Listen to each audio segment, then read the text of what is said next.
Greetings, everyone. This is the Joint Vice President of Finance for SGA. Today, I'll be going over the RSO funding allocation guidelines. Basically, this is one of the most important documents that you, as a treasurer or financial leader for your organization, can have to understand how SGA funding works, and more essentially, how and what SGA can help fund for your organization. So up here is the website, studentengagement.godtech.edu/managing your organization/finances. This link will also be in the description below, but yeah, basically you'll go to this link and then down here will be the RSO funding guidelines and then the date of when it's updated. Basically, the policy is subject to change and there will be updates. So having this website saved as opposed to, having the downloaded PDF is would be better because some policies are subject to change through the year. So it's better to have this because it will be continuously updating. So yeah, you'll essentially want to click on that and it'll open up this tab over here. And this is basically where we'll begin. I'll basically go over some of the items on here, explain them better for you so you guys can understand them better. So yeah, we'll begin. So first up is general rules, which is a very important section of this policy. So I'll read through it. For budgets, RSOs cannot request more than 10% of the budget cap. Essentially, when budget season arrives, there will be a budget cap. Last year it was 1.8 million. So the amount portioned to RSOs was about 1.2 million. So essentially, your organization could not have more than $180,000 in a budget, for the year. So for the next year, the budget cap will, be determined later on, and you, as the RSO, will be notified by SGA as to what the budget cap for the fiscal year that you're in will be. Number two, the 1-year allocation from the prior year account and capital outlay account to any RSO shall not exceed 10% of the funds available in the accounts at the start of the academic year. This basically means that there are two primary accounts that SGA has, the prior year account and capital outlay account. I'll go into more depth as to what each of those accounts are a little bit later, but essentially, kind of similar to the budget cap, there's like X amount of dollars in the PY account and X amount of dollars in the capital outlay account at the beginning of the year. Your organization cannot take more than 10% of that. So if there's $1 million in the PY accounts, your organization cannot take more than $100,000 from the PY account. This is in place just so that we don't run out of money and don't give too much money to one org. We want to distribute the wealth, distribute the funds to as many orgs as we can, and this cap policy helps with that. Number three, RSOs seeking funding through a bill may be required to attend a JFC review meeting if JFC requires additional information or explanation from an RSO. The policy or the purpose of this meeting is for the JFC to ask questions and gain clarification from the RSO regarding items they are requesting funding for, and to allow JFC to evaluate the bill in a viewpoint neutral manner for compliance with the funding criteria section of the RSO policy, and the link leads you there. Basically, what this point is saying is that in years past, we, as in the SGA and JFC, used to require every single request needs a meeting, but we found that some requests are pretty straightforward. Like some groups might request like air travel or tournament entry fees, and there's no need to have a 10-minute meeting for something that's, very straightforward. So we went back and we changed our policy so that if the request that you guys are making is very straightforward, it's easy, and it complies with policy, then it will be approved. But if your request is a little more complex or JFC has a little question about where the funding is going or etc., then that is when a meeting or bill hearing will take place, and JFC will do what it usually does, ask questions, gain clarification, just verify that this can be funded via the criteria that we must follow. So yeah, if your request is straightforward, it should be approved quickly. If your request is a little complicated or there's some questions, JFC will request a meeting, gain clarification, and then hopefully pass it then. Okay, number 4, JFC will not consider expenditures that the RSO already paid for or entered into a contract prior to the funding request being approved. The reimbursement and purchase process can only take place once JFC approves of the request. Basically, JFC and SGA cannot approve or fund retroactive funding. If you bought something in August and then you submit a request in October, we would not be able to fund that request. You have to come to SGA and make a request before you purchase anything and before you enter into an agreement or contract with anyone. We just have this policy in place, so be sure to follow it. This is definitely one of the things that a lot of people mess up on. A lot of people forget about this policy and then come to us for reimbursements on things that were purchased weeks or months ago, and we unfortunately could not cover that. So, number 4, very important, very key. Make sure you know it. Okay, number 5. RSOs wishing to obtain funding for events must make them open to the entire GT student body, as the JFC cannot fund internal RSO events. RSOs must provide documentation of communicating event information as stated in Article 9, Section 1.4 in the SAF policy. A sufficient example includes publishing the event on the Engage platform. Basically, this means that SGA can't fund food or items for events that are restricted. Common examples are like internal body meetings or just meetings, events that are not open to everyone on the GT student body. This is in place because we can't fund, a select amount of people. We got to fund things that can benefit everyone, not a select group.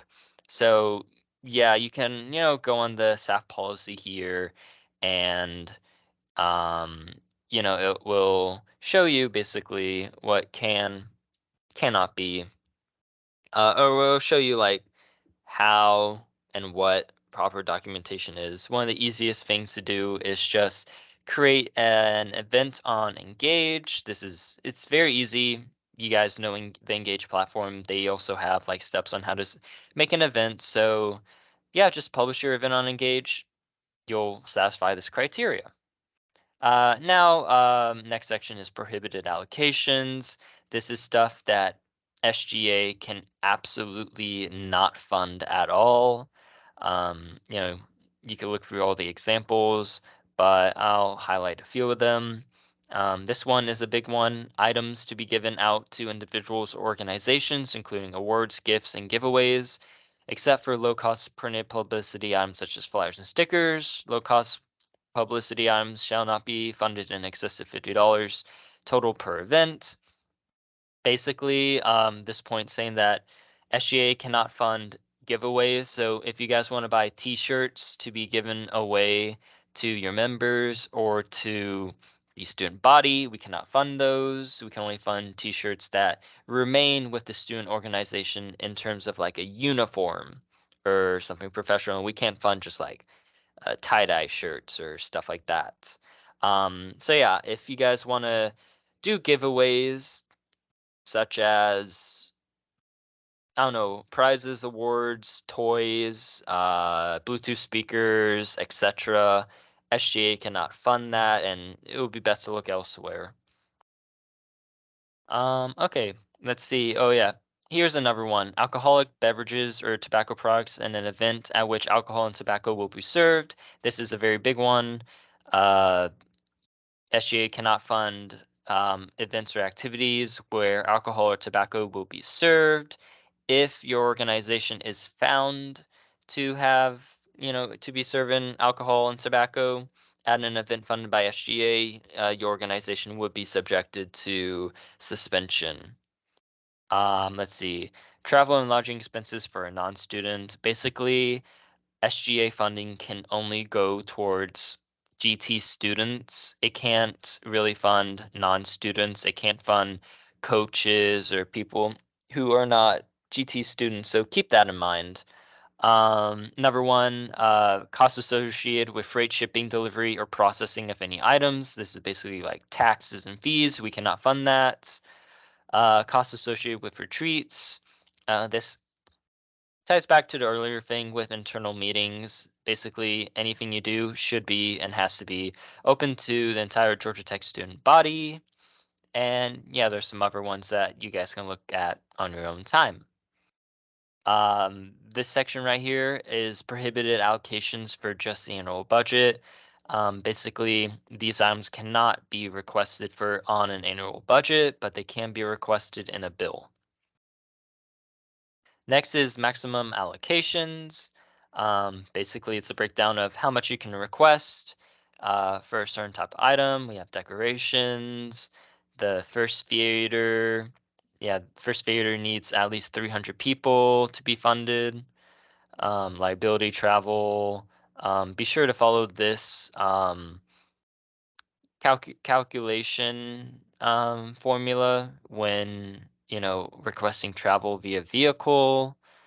And note that the maximum money that one student can get is $75. So if you have like 10 students going, the maximum you can get is 750. Yeah, next one, air travel. Air travel is limited to $15,000 for the entire fiscal year, and the $15,000 is for both air travel and um, automotive travel. So travel in all is capped at 15K.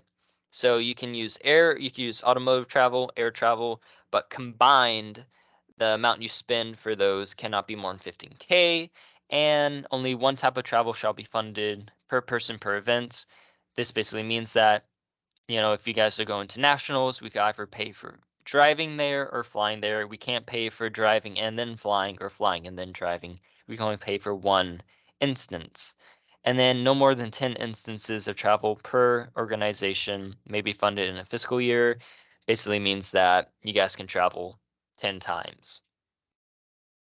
Okay, lodging. Lodging is a new policy that we are implementing and testing out.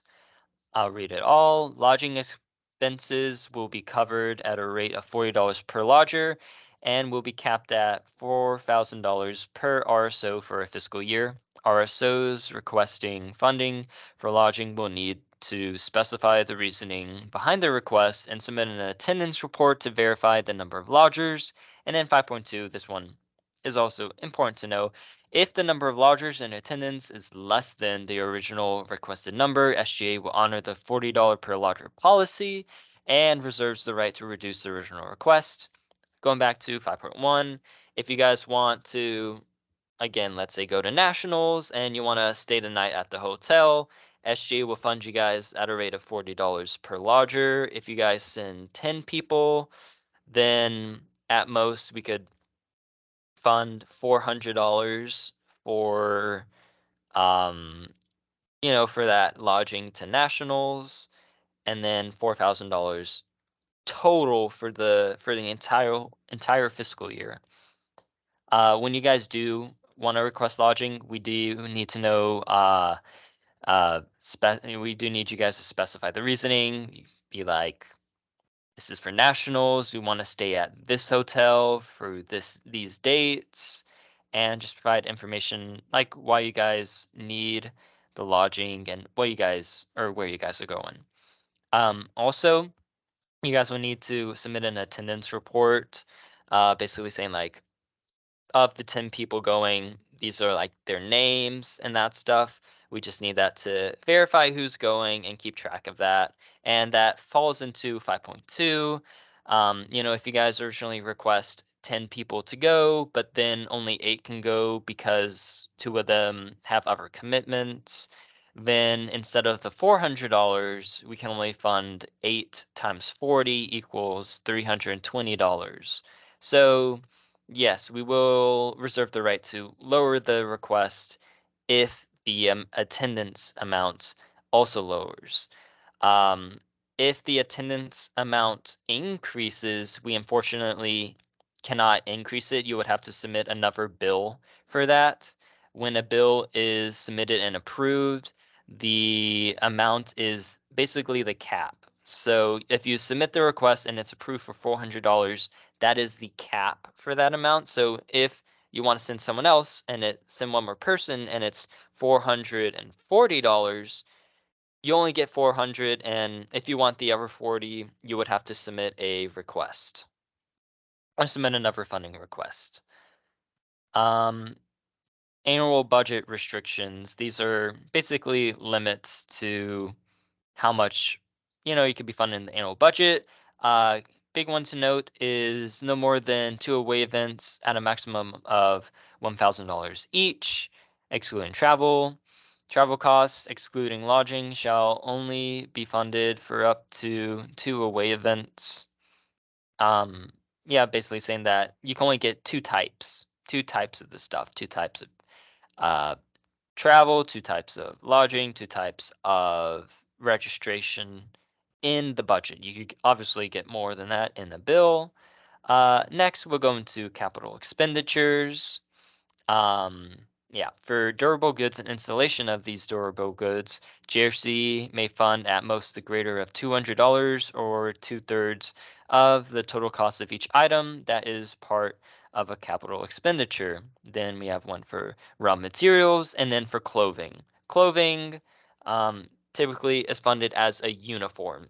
So think like with a common example is soccer is like the soccer club.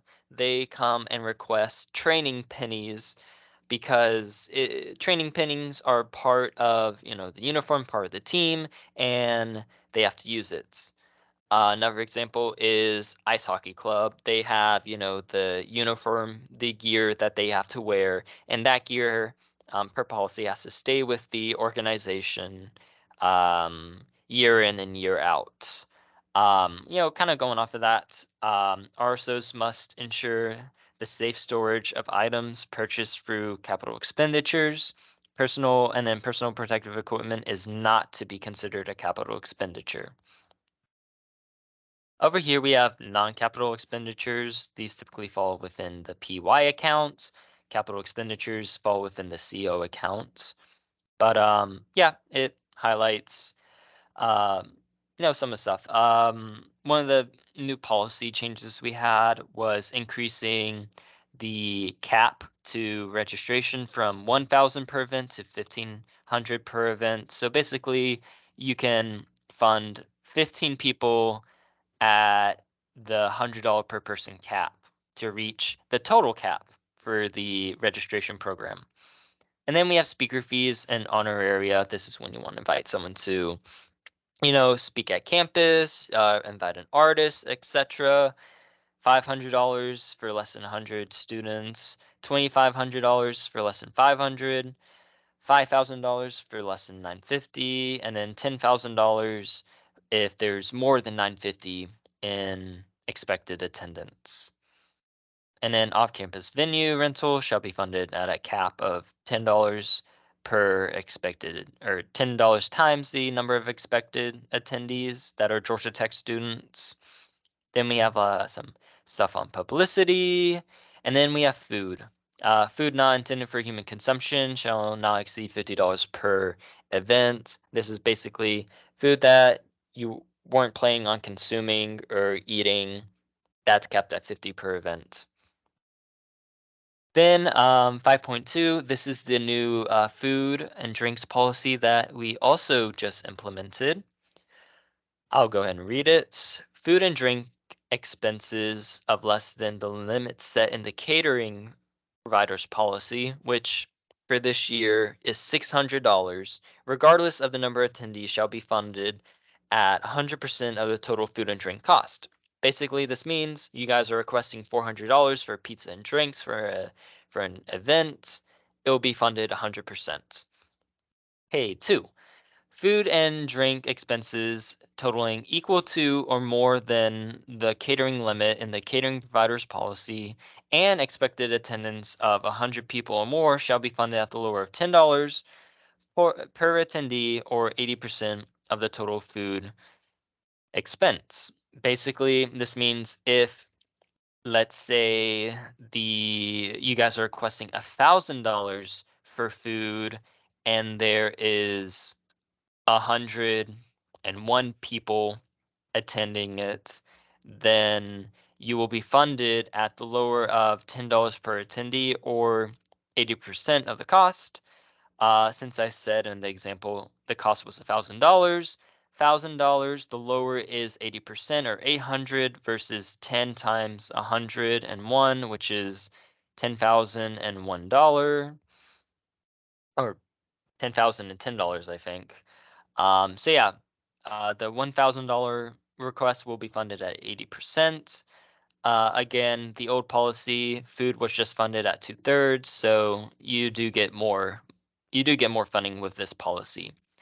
Food and drink expenses totaling equal to or more than the carrying limit in a carrying provider's policy, $600 for this year, with less than an expected attendance of 100 people shall be funded at 2/3. This is essentially the old policy where um, the request will be 2/3. So if you guys request $900 and the attendance is like 50 people, you will get 600 if I did my math right. Uh, Food related items such as plates, utensils, napkins, unless for an event projected to involve at least 150 students, um, can be funded. So basically, you need 150 students at your event to be able to get plate, utensils, and napkins. Also note that this thing cannot be more than $500, and there could be no styrofoam. Then we have like some other stuff, background checks, competitive events, uh, coaching stipends. We could fund a cap of $1,000 per coach and $3,000 per year. And then we have information on hosting intercollegiate competitions as well. So yeah, be sure to read through all this policy and note that this policy is subject to change throughout the school year. So that is why it is important to have this link saved as the updated policy will appear here. And as I mentioned before, this policy can be found in the description below. Thank you for watching, and as always, if you guys have any questions, comments, concerns, be sure to reach out to the Joint Vice President of Finance. You can find the email at finance@sga.gatech.edu. Thanks for watching and have a nice day.